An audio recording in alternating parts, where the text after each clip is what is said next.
आज आहे भावाचा उपवास नागपंचमी. त्यासाठी मम्मी फराळाचं करायला लागली आणि मी टकाटक आवरून गावामध्ये चालले. काय काय आणायचं, टिकली बांगडी. मम्मी तुला काय आणायचं?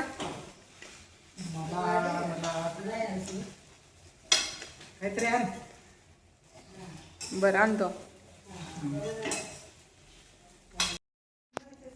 नागोबा नरसोबाची पूजा पण झालेली आहे आणि देवाची पण पूजा झालेली आहे.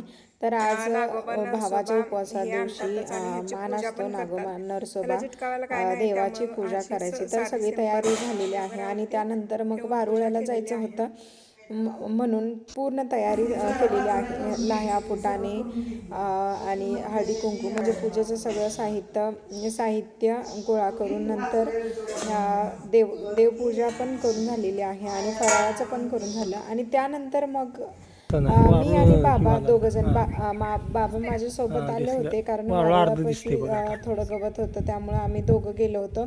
आणि नंतर मग पूजा करायला सुरुवात केली. बाबा पण होते सोबत.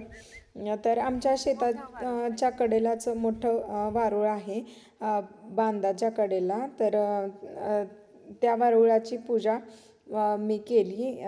तर अतिशय साधी सोपी अशी पूजा करून झाली आणि नारळ फोडला. आणि नारळ फोडल्यानंतर मग देवाला म्हणजे नागोबाला दही दूध लाह्या फुटाणे सगळं अशा पद्धतीने मी पूजा केली. तिथं वारं खूप होतं त्यामुळं अगरबत्ती काही लागत नव्हती तरी पण प्रयत्न करून मी ती पेटवली. आणि त्यानंतर नारळाला हळदी कुंकू लावून नारळ पण फोडून घेतला. आणि नारळ असा फुटला की दोन्ही बाजूनी अर्धा अर्धा होतो पण माझा नारळ उभा फुटला म्हणजे नागोबा जणू मला पावलेच होते. आणि त्यानंतर ही बघा वारुळाची तर पूजा झालेली आहे करून झालेली आहे. आणि आज वारुळाची पूजा करताना आणि हळदी कुंकू हा बघा नारळ उभा फुटलाय असा फुटलाय. तर नागराज पावलेले आहेत. त्यानंतर पूजा करून झाली. सगळं साहित्य गोळा केलं आणि नंतर मग आम्ही आलो घरी. घरी आल्यानंतर मी मम्मी आजी बाबा भैया सगळेजण बसलो फराळाला. मग काय एकादशी पोटभर खाशी तसं काम आहे. उपवास असला की चला ताव मारा, शाबू आवडते म्हणून खायचा. काय काय होतं बरंचसं त्याच्यामध्ये शाबू शेंगदाणे मम्मीने खारे शेंगदाणेही केले होते. हे बघा आजी तर काकडी चिरून घ्यायला लागले आणि लिंबू बिंबू सगळं गोळा करून आपलं ताव मारायला सुरू केला.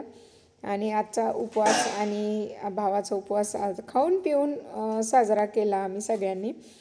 शाबू शेंगदाणे काकडी खजूर दूध दही सगळंच घेतलं खाल्लं. आणि मग काय झाला आजचा उपवास. माझा व्हिडिओ आवडला असल्यास नक्की लाईक करा, सबस्क्राईब करा, शेअर करा, कमेंट करा आणि सपोर्ट करा. Blog Pranita Datt and family. माझ्या व माझ्या परिवाराकडून तुम्हा सर्वांना नागपंचमीच्या हार्दिक शुभेच्छा. तुम्ही कशी केली साजरी नागपंचमी ते मला नक्की कमेंट करून सांगा. चला बाय बाय, भेटू नंतरच्या ब्लॉगमध्ये. त्याला काकडी दिली ना देऊ का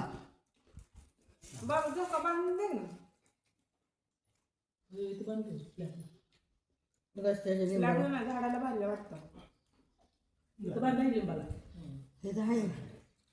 तो व्हिडिओ काढ मी वर